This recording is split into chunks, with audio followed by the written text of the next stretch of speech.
Vandana. This is your SST class. Today we will continue our lesson number 7, Civilizing the Native, Educating the Nation. इससे पहले हमने video में woods dispatch के बारे में read किया था कि वुड्स का डिस्पैच क्या था और ये कैसे लागू किया गया. नाउ अब हमारा नेक्स्ट टॉपिक है what happen to the local schools, कि जो लोकल स्कूल थे उनके साथ क्या हुआ. आपको सबसे पहले ये पता होना चाहिए कि जो हमारे पहले के टाइम में जो एजुकेशन मिलती थी वो किस तरह से मिलती थी. जब इंडिया के अंदर जो एजुकेशन अंग्रेजों के आने से पहले कुछ इस तरह से होती थी कि कोई हर एक व्यक्ति जो एजुकेशन ले सकता था, चाहे वो गरीब है या अमीर है, और सभी को बराबर का अधिकार था और बहुत सारे लोग शिक्षित थे. पहले जो लिटरेसी रेट था वो बहुत ज़्यादा था, कम नहीं था, क्योंकि उनको फैसिलिटी मिली हुई थी. कैसे, अगर कोई किसान है और वो पढ़ना चाहता है या फिर कोई भी मजदूर है वो भी पढ़ना चाहता है तो उनके टाइम टेबल के अकॉर्डिंगली ही उन्हें शिक्षा दी जाती थी. एग्जाम्पल के तौर पे जैसे मैं आपको बता देती हूँ, एक किसान है, अगर जब कभी फसल को बोने और काटने का टाइम होता था तो उनके स्कूल ऑफ होते थे, या फिर सुबह के टाइम पे स्कूल ऑफ होकर जिस टाइम पे दोपहर का टाइम होता था या शाम के टाइम पे जब किसान जो है या फिर उनके जो बच्चे होते हैं वो फ्री होते थे, जब वो अपने जो हार्वेस्टिंग या फिर जो कृषि के कामों से फ्री हो जाते थे तब उन्हें वो एजुकेशन दी जाती थी. और कुछ स्कूल वगैरह नहीं होते थे. जो गुरु हैं, जो शिक्षक है, वो एक बरगद के पेड़ के नीचे बैठकर और शिक्षा देते थे और एक कक्षा के अंदर 20 से ज़्यादा स्टूडेंट्स नहीं होते थे. तो इस तरह से जो पहले की एजुकेशन दी जाती थी और बहुत ज़्यादा लोग जो हैं एजुकेटेड थे. Do you have any idea to how the children were taught in the pre British time, कि कैसे ब्रिटिश टाइम से पहले कैसे एजुकेशन दी जाती थी, वो मैंने आपको क्लियर कर दिया है. The report of William Adam. अब नेक्स्ट टॉपिक है हमारा कि report of William Adam. In the 1830s 1830 के दशक में William Adams a Scottish missionary taught the district of Bengal and Bihar. He had been asked by the company to report on the progress of education in vernacular school. The report Adam producing is interesting. जो उसकी William Adam की report के accordingly जो Britishers थे वो क्या थे, वो एजुकेशन में चेंज करना चाहते थे. और इस पूरे टॉपिक के अंदर क्या है वो मैं आपको क्लियर कर रही हूँ. वो ये चाहते थे कि जो क्रिश्चियंस हैं वो और ब्रिटिश वो आपस में मिले हुए थे, लेकिन वो कभी भी एक दूसरे के कांटेक्ट में नहीं आते थे, एक दूसरे से दूर रहते थे, क्योंकि उनका मेन मोटिव क्या था कि वो दोनों मिलकर इंडिया पे राज करना चाहते थे. और वो ये चाहते थे कि अगर ऐसा होगा तभी हम इंडिया के ऊपर राज कर पाएंगे और हम इससे किसी को उनके ऊपर डाउट भी नहीं होगा. इसलिए वो ये चाहते थे कि जैसे स्कूल जो हैं, जैसे बंगाल और बिहार में हैं, उन्हें बंद किया जाए.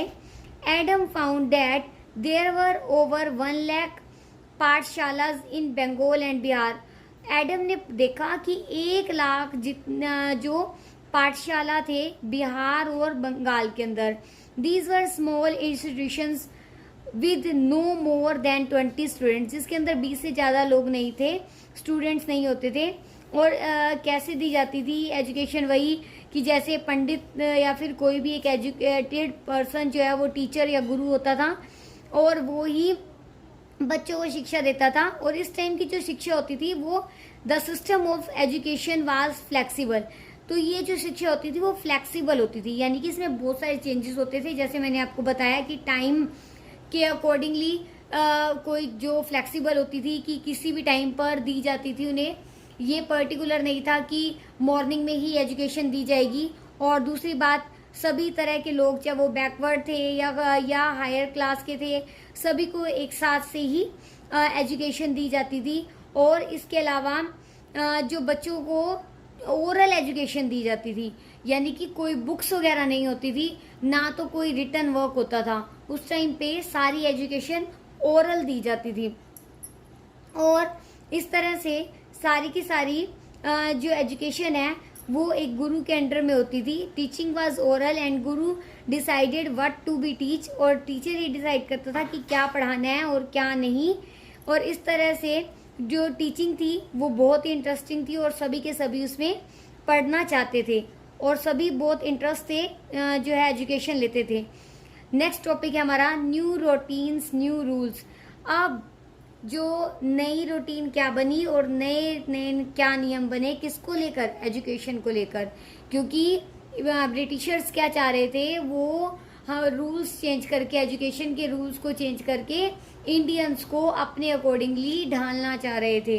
अब इसके अंदर दो रोल बहुत इंपॉर्टेंट थे, एक तो रविंद्रनाथ टैगोर का और दूसरा महात्मा गांधी का। चलिए अब इसे रीड करते हैं। Up to the mid 18th century, 18वीं शताब्दी में the company was concerned primarily with higher education, so it allowed the local pathshala to function without much interference. After 1854, the company decided to improve the system of vernacular education.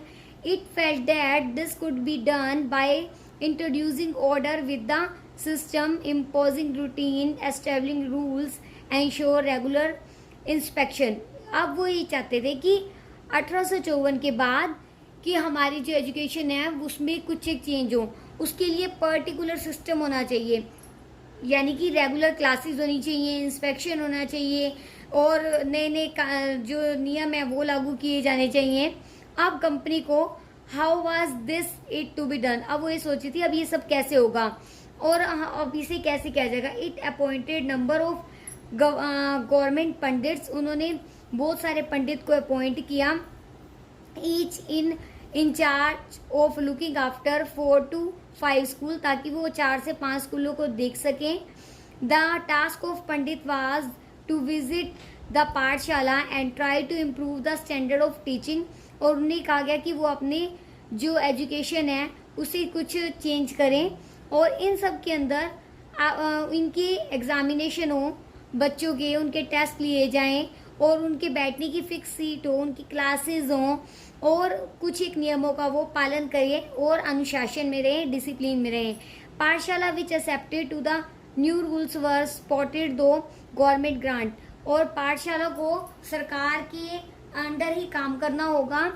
Those who were unwilling to work within a new system, और सभी के सभी जो rules हैं वो government बताएगी कि किस तरह से कैसे काम करना है। और इसके अंदर ये भी था कि अब बच्चे जो हैं the new rules and routine had another consequence in the earlier system, children from poor peasant families had been able. अब जो जितने भी नए रूल के अकॉर्डिंगली, चाहे जितने भी गरीब किसान थे, जो मजदूर थे, अब वो एजुकेशन नहीं ले पा रहे थे। क्यों? क्योंकि उनका रूल चेंज हो गया था। अब इस रूल के अकॉर्डिंगली जो क्लासेस होनी थी वो मॉर्निंग में ही होनी थी, तो अब उनके पास जो हार्वेस्टिंग टाइम पे भी उन्हें एजुकेशन दी जाती थी। इससे क्या हुआ कि सभी के सभी लोग हैं जो एजुकेशन लेना भी चाहते थे वो भी नहीं ले पा रहे थे, तो इससे उनका जो लगाव है एजुकेशन से हट गया। और यही एक कारण था जिसकी वजह से इंडिया के अंदर जो लिटरेसी रेट कम होना शुरू हो गया। यानी कि पहले तो बहुत लोग पढ़े लिखे थे, लेकिन ब्रिटिश रूल के अकॉर्डिंगली जब उन्होंने रूल्स चेंज किए, नई नई बुक्स लगाई, इंग्लिश को प्रेफरेंस दी, और तो क्या हुआ कि और टाइम चेंज किया, तो अब सभी लोग जो चाहते भी थे एजुकेशन लेना वो भी नहीं ले पा रहे थे, तो यहाँ से लिटरेसी रेट कम हो गया। द नेक्स्ट टॉपिक है the agenda of national education. अब नेशनल एजुकेशन का क्या एजेंडा था? British officers were not the only people thinking about education in India. From the early 19th century, many thinkers and different parts of India began to talk of the need for a wider spread of education.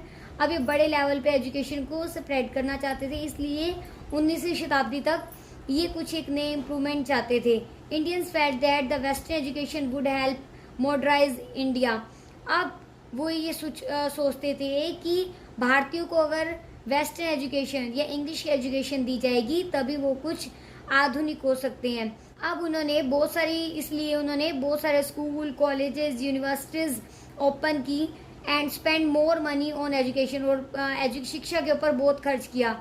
You will read about some of those effort in chapter 9. आप इसके बारे में chapter 9 में read करेंगे. These were the Indians, ये Indians थे, however who were reacted against western education, जिन्होंने western education के लिए आवाज उठाई. वो कौन थे? महात्मा गांधी और रविंद्रनाथ टैगोर. लेकिन इन दोनों की ही आइडियोलॉजीज में बहुत सारे फर्क थे. जो आइडियोलॉजीज थी यानी कि इन दोनों की ही अलग अलग थी. अब महात्मा गांधी कुछ और व्यूज रखते थे और रविंद्रनाथ टैगोर अपने अलग व्यूज रखते थे. इंग्लिश एजुकेशन हैज एनस्लेव्ड अस. महात्मा गांधी क्या कहते थे कि जो इंग्लिश एजुकेशन है वो हमें गुलाम बना रही है. Mahatma Gandhi argued that colonial education created a sense of inferiority in the minds of Indian. ये डर की भावना, जो इंग्लिश एजुकेशन है वो डर की भावना भारतीयों के अंदर डाल रही है. It made them the western civilization as superior. वो ये कहते हैं कि वो ये दिखा रहे हैं कि जो वेस्टर्न एजुकेशन है वो सुपीरियर है, वो बहुत अच्छी है, लेकिन वो हमारे भारतीय प्राइड को, गर्व को खत्म कर रही है, हमारे कल्चर को खत्म कर रही है, और ये हमारी एजुकेशन के अंदर एक पॉइजन की तरह है.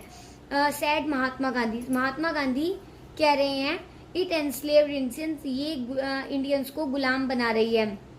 ये टॉपिक बहुत ही इंपॉर्टेंट है क्योंकि इससे रिलेटेड क्वेश्चन आपके पास एग्जाम में पूछे जाते हैं, तो इसलिए इस टॉपिक को ध्यान से समझना है कि वो ये चाह रहे थे महात्मा गांधी जी कि इंडियंस को एजुकेशन तो दी जाए, लेकिन उन्हें इंडियन कल्चर के बारे में जानकारी दी जाए, उनकी सभ्यता संस्कृति के बारे में दी जाए, और सबसे बड़ी बात उन्हें जो काम दिया जाए हाथ से करने वाला कौशल का काम सिखाया जाए, यानी कि उन्हें कुछ न ऐसा काम सिखाया जाए जिससे कि उनकी जो काम करने की इच्छा है उसमें कुछ चेंजेस किए जा सकें.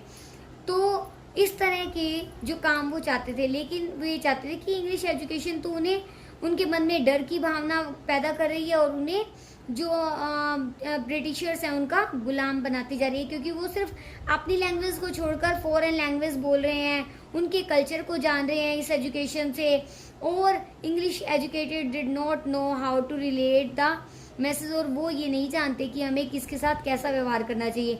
और सबसे बड़ी बात, ये सिर्फ जो वेस्टर्न एजुकेशन है वो सिर्फ रीडिंग और राइटिंग पे ही जोर देती है, कोई प्रैक्टिकल नॉलेज नहीं देती.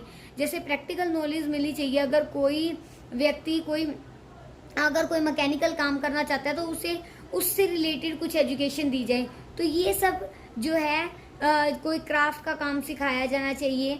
People had to work with their hands, कि हाथों से कैसे कैसे काम होते हैं, कैसे कैसे डिफरेंट चीज को ऑपरेट करना चाहिए, और ये सब जो वेस्टर्न एजुकेशन नहीं कर रही. तो महात्मा गांधी ये कह रहे थे कि this would develop their mind and their capacity to understand, और ताकि अगर उन्हें ये सब सिखाया जाएगा कि कैसे कौन सा काम करना है तो उनकी समझने की शक्ति का विकास होगा. लेकिन अगर वो ये नहीं करते तो इससे उनकी सोचने समझने की शक्ति जो है वो खत्म होती चली जाएगी. अब ये तो था हमारे पास महात्मा गांधी का ओपिनियन. अब हम पढ़ेंगे टैगोर का ओपिनियन. टैगोर क्या थे? एबोर्ड ऑफ पीस, यानी कि वो शांति दूत थे, शांति को मानते थे. Many of you have heard of Shanti Niketan. Shanti Niketan के बारे में आप सबने कई जगह पर सुना होगा. शांति निकेतन की स्थापना जो है रविंद्रनाथ टैगोर ने की थी. तो ये हमें पता होना चाहिए कि शांति निकेतन की स्थापना रविंद्रनाथ टैगोर ने की थी. रविंद्रनाथ स्टार्टेड द इंस्टीट्यूशन इन 1901. उन्होंने इसकी स्थापना 1901 में की थी. एज ए चाइल्ड, जब वो बिल्कुल चाइल्ड थे, Tagore hated going to school, क्योंकि वो स्कूल जाने से नफरत करते थे और उन्हें लगता था कि ये जो एजुकेशन है वो उन्हें और भी ज़्यादा परेशान कर रही है. The school appeared like a prison, उन्हें जेल की तरह लगती थी. For he could never do what he felt like doing, और उन्हें ये नहीं लगता था कि वो जो चाहते हैं वो करें. So while other children listen to the teacher, Tagore mind would wander away. सभी बच्चों की तरह टैगोर का माइंड नहीं था, उनका माइंड कुछ अलग था. इसलिए उन्होंने the experience of school days in Calcutta, उन्होंने शांति निकेतन की स्थापना की थी. और वो कहाँ पे था शांति निकेतन? कलकत्ता से 100 किलोमीटर आगे उन्होंने शांति निकेतन की स्थापना की थी। ये आपके पास यहाँ नहीं मेंशन है, लेकिन फिर भी मैं आपको क्लियर कर रही हूँ। On growing up he wanted to set up a school. तो जैसे जैसे वो बड़े हुए उन्होंने एक स्कूल की स्थापना की जहाँ बच्चे खुश रह सकें, क्रिएटिव काम कर सकें और कुछ अपनी जो सोच और इच्छाओं को प्रकट कर सकें। तो ये तो उनकी सोच थी। अब जो ये टैगोर ये चाहते थे कि बच्चे अपने आप से ही नियमित करें, डिसिप्लिन में रहें, सेल्फ लर्निंग करें और हर तरह से काम करें। Teachers had to be imaginative, understand the child. और टीचर को भी कुछ इमेजिनेटिव और बच्चों को समझने का काम करना चाहिए। Tagore was of the view that creative learning could be encourage only with a natural environment. और वो ये सब सोचते थे कि ऐसा सिर्फ तभी होगा जबकि कुछ एक नेचुरल एनवायरनमेंट में बच्चा रहेगा। अगर बच्चा किसी ऐसी जगह पे रहेगा तो वो कुछ नहीं सीख पाएगा। इसलिए उन्होंने, देखो मैंने अभी आपको बताया था ना कि उन्होंने शांति निकेतन की स्थापना की 100 किलोमीटर आगे जाकर कलकत्ता से शांति निकेतन की स्थापना की। इसलिए इसको एबोर्ड ऑफ पीस भी कहा जाता है, जहाँ पर बच्चे अपनी क्रिएटिविटी को निखार सकते थे। In many senses Tagore and Mahatma Gandhi taught education in similar way. वैसे तो बहुत जगह पर दोनों की जो सोच थी वो एक जैसी थी, क्योंकि दोनों ही वेस्टर्न एजुकेशन के खिलाफ थे और दोनों ही क्रिएटिव काम करना चाहते थे कि बच्चों का विकास किस तरह से हो सके और इंडियन ट्रेडिशन को किस तरह से वो फॉलो कर सके।